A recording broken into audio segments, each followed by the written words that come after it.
Welcome back to the deep dive. Today, we're tackling a really big question, one from the Bhagavad Gita.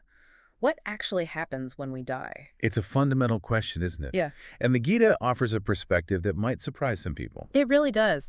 Our source material starts with this kind of fascinating idea. Life isn't just random chance. It suggests it's about choice. Exactly. And we're going to unpack that using these ancient insights. The goal is to shed some light on something that, often feels quite mysterious. Yeah. Death as, well, a transformation. Okay, so let's dive in. The Gita defines death, first off, as dehant, Dehunt. Yes. which literally just means the end of the body. Right. Pretty direct. Very direct. It focuses entirely on the physical. Mm-hmm. And the Gita goes into detail about this body, how it's made of those five elements, earth, water, fire, air, and space. Mm-hmm. And at death, there's a process. The air element, it leaves first. That's usually the first sign. Yeah. Then the body starts to cool down. That's the fire element going. Then dehydration, the water element. And eventually, the physical form just merges back into the earth, or dissolves into space, depending on what happens to it. So purely physically, it's a return, a cycle. But the Gita uses this amazing analogy that death is like a change of dress and address. That's the one.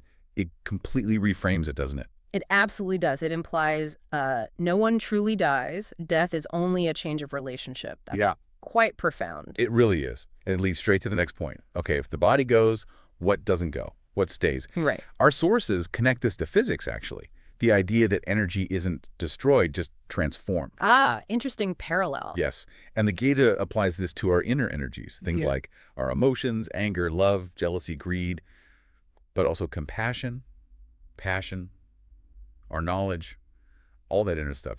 That endures. Okay, so something persists. And usually when people talk about that something, they use the word atma or soul. Is that what the Gita means here? Well, here's where it gets quite specific and interesting. The term Atma, or Paramatma, the Supreme Self, is definitely central to the Gita.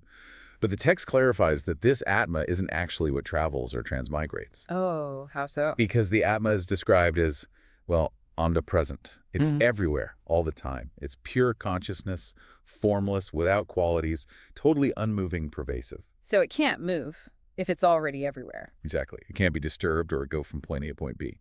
Lord Krishna even said, I am the Atma in all bodies. Yeah. It's the universal foundation, not an individual traveler. Okay, I see. So if the Atma, the universal self, doesn't move, then what does? What's the actual thing changing dress and address? And the Gita gives a very clear answer. It's the mind, intellect, and ego. Mind, intellect, and ego. Yes, sometimes called conditioned consciousness or chitta. It's also referred to as the subtle and causal body. This combination in Sanskrit, man, buddhi, ahankara, that's the entity that carries forward and takes on a new form. Wow. So it's our mental and egoic self shaped by our life. Precisely. Yeah. And this connects back to that initial idea of choice, not chance. Yeah.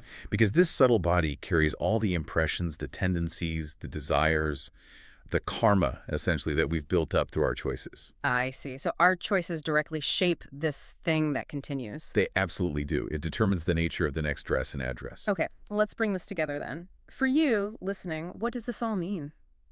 This ancient view suggests death isn't some final stop sign. It's a transformation. The physical ends, yes, but a deeper part of you, your mind, intellect, ego complex, continues its journey. And it really drives home that point from the start. Your life, your experiences, they aren't just random. They're shaped by choice, and these choices have continuity. Exactly. And maybe a final thought to ponder, connecting it all. If you really consider that a part of you, this conditioned consciousness shaped by your life, persists and moves forward, how might that change how you look at your experiences now? How might it affect the choices you make today, the meaning you find in things, knowing there's this continuity shaped by your own actions and intentions? Something to think about.